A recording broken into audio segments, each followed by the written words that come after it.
high-strung dance troupe to take on hot gossip. It's a little bit more loose, it was more exuberant. You had more street dancers into it, and so therefore you got a lot more energy, flips and splits and stuff like that. One of the biggest changes was that suddenly there were male dancers, not only male dancers, but black male dancers. These guys who were amazing club dancers and amazing technical dancers.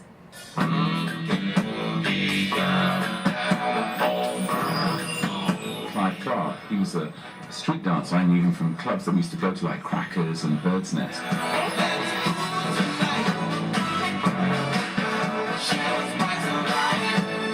I entered the Disco Dancing Championships, and after winning, I did an audition for Top of the Pops.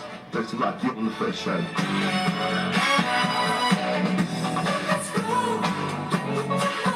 And in the dress run for the cameras and for the lighting and all that, I hit my knee against a metal bit of scaffolding, right on the kneecap.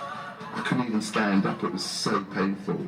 Flick said, well, Tony and Pinky, who I knew really well, fantastic dancers, they had worked with Kelly Marie. They said they're ready to take your spot. I was like, hell no. Suddenly the pain went.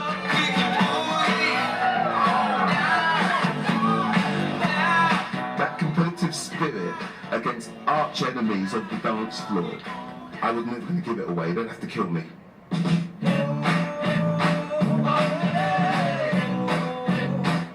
By 81, Michael HURL was injecting new life into all areas of Top of the Pops,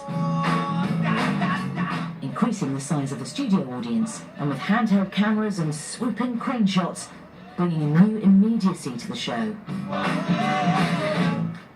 Even though there were still visible crowd marshals in red tracksuits herding the public, bored kids looking at the camera, saying hello to mum, and looking at themselves on the monitor. In November, Michael HURL staged an intervention. Taking his cue from the advent of Zoo, he repopulated the studio with a huge swathe of entertainers and cheerleaders to create a permanent party atmosphere. Welcome to Top of the Pops, and as always we're changing things around just a little bit, and we've got something brand new for you tonight. Stay with us, enjoy the show. For starters, One Romance by The public had to take a back step because of all of these crazy ego-driven dancers that had turned up, called cheerleaders, I being one of them. Our job was really to show off. I mean, that was why we were chosen. We were show-offs.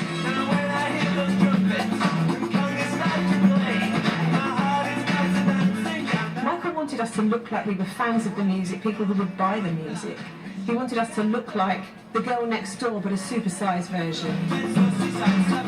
I was a dancer, but I'd also be a cheerleader. I didn't care. I just loved it. Sometimes people have to wave to their parents or God knows what else, and you could actually just tell that with a hand action. We were packing in the audience. It was like a sheepdog with them sheep. Put me in front of the camera, put them out, hands up, wave, smile, big cheers, big whoops. We would be there at the front of the stage, at the side of the stage, on the stage, at the back of the band. Everyone just wanted to be seen on that show. It was incredibly competitive. You turn round while you're performing your song and it'd be some girl gyrating, you know, like a go-go dancer on a podium next to you. I think what's happened to the programme? All of a sudden, it's kind of sex-ridden all of a sudden. What's going on? I always took a bit of a dim view of them being anywhere near me. I never much cared for dancers interpreting my music because I was, arrogant enough, not too arrogant of course, not as arrogant as some, but arrogant enough to sort of think, oh, I just don't want those dancers around me.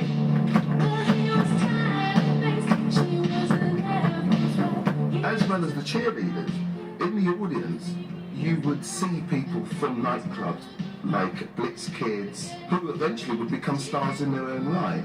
I vividly remember doing Cambodia and looking down and seeing this beautiful person standing in the audience. And I couldn't quite work out if it was a male or a female. I'd never seen anyone look like that. He was so unique. And it was Boy George. And if I don't, I sure would try. Yes, I just remember feeling a bit of an imposter, thinking, what am I doing here? He should be up here.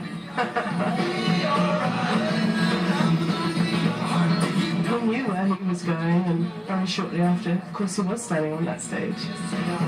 It's sort of like a rites of passage.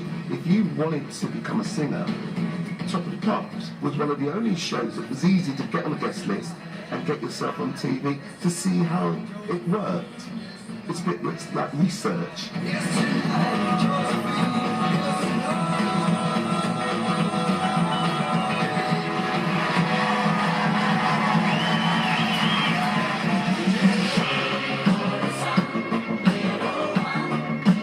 Michael, we can all feel that it's cold, but exactly how cold is it? In fact, it's so cold that I had to get some more temperatures made this afternoon because we just haven't had cool for temperatures as low as -16 or indeed -20, which I'm using on the chart for this evening. December 81 would prove to be one of the snowiest months of the 20th century, with record-breaking low temperatures and blizzards. Even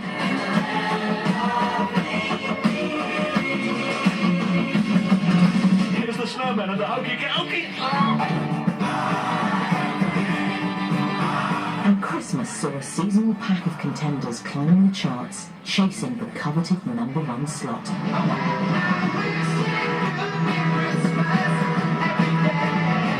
But what few had their eye on was the synth-pop dark horse coming up on the rails.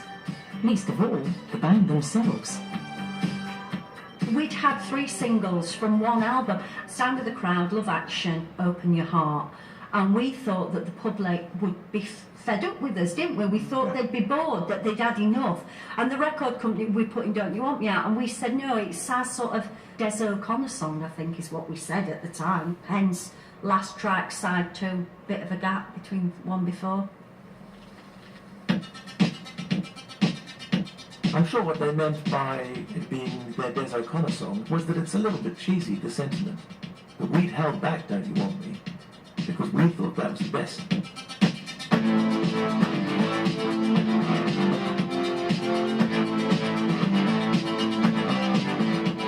We insisted on putting a poster in with it because there was no added value. Yeah. But anyone who had Dare had already got it, so why should anyone else buy it?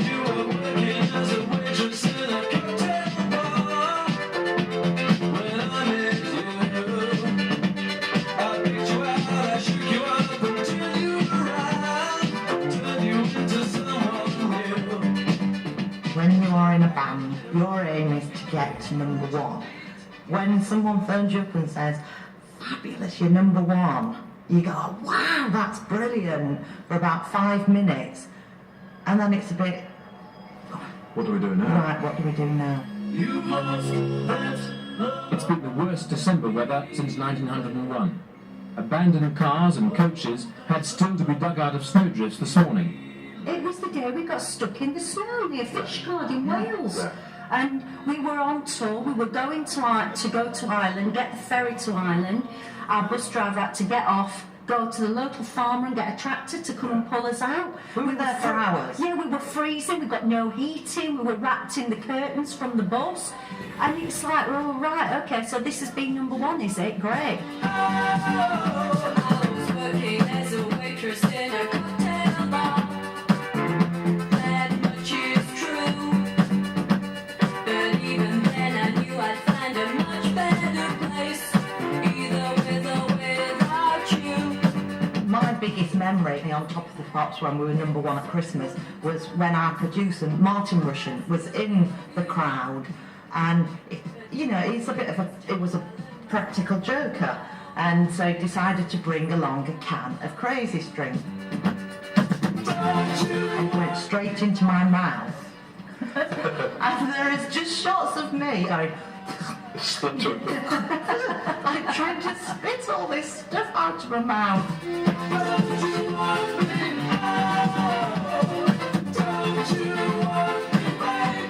Don't Don't You Want Me was #1 for weeks and weeks and weeks. I think the band are very genuine people and amazingly unaffected by all this huge success. As 81 gave way to 82, the Human League would also top the US chart and point the way for the new pop generation. It's my first top of the box, and it's their first top of the box. Wham! His next year would see the arrival of yet more British young guns. Hey, Who would storm the national and international charts. And Top of the Pops added the ooh factor. Gary Davis, Gary. Hi, Peter. Janice Long, Janice. With new presenters in a balloon-packed